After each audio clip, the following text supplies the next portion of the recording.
Микс. Мен кедей отбасында туылдым, бірақ қайда болса да өмір сүрдім, қалай болса да. Менің балалық шағым қиын болды. Әкем бізге қанша болса да ақша әкелетін, сондықтан ол үйде көп болмайтын. Ал анам мені қорғап қиналатын. Көптеген дәрілерге ақша жетпейді. Оған қарамастан мен бақытты болдым. Сабақты да жақсы оқыдым, және де достарым да болды.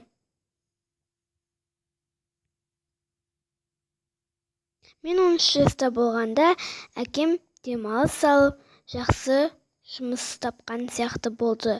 Бәрі жақсы болды. Біз өзімізге көптеген заттар алдық. Және де менің әкем өзіне көлік алды да бізге көптеген тамақтар мен киімдер алды.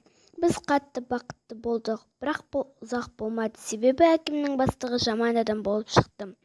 Соңында көлігімізден ақшамызды да жоғалттық. Ақшамыз жоқ болды. Әкем аз ақша төлейтін жұмысқа тұрды. Стресстен біздің өміріміз өзгерді. Анам психикалық аурумен ауырды. Ол көп алаңдады. Соңында ол жоқ болып кетті.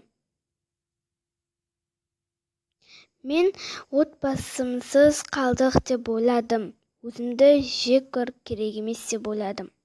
Бірақ мен ағам мен апамның үйінде тұрдым. Мен ағам мен апама хабарласып, барлық жағдайды айтып бердім. Олар мені түсініп, өз үйлеріне шақырды. Қазір мен 17 жастамын. Оқуым да аяқталып қалды.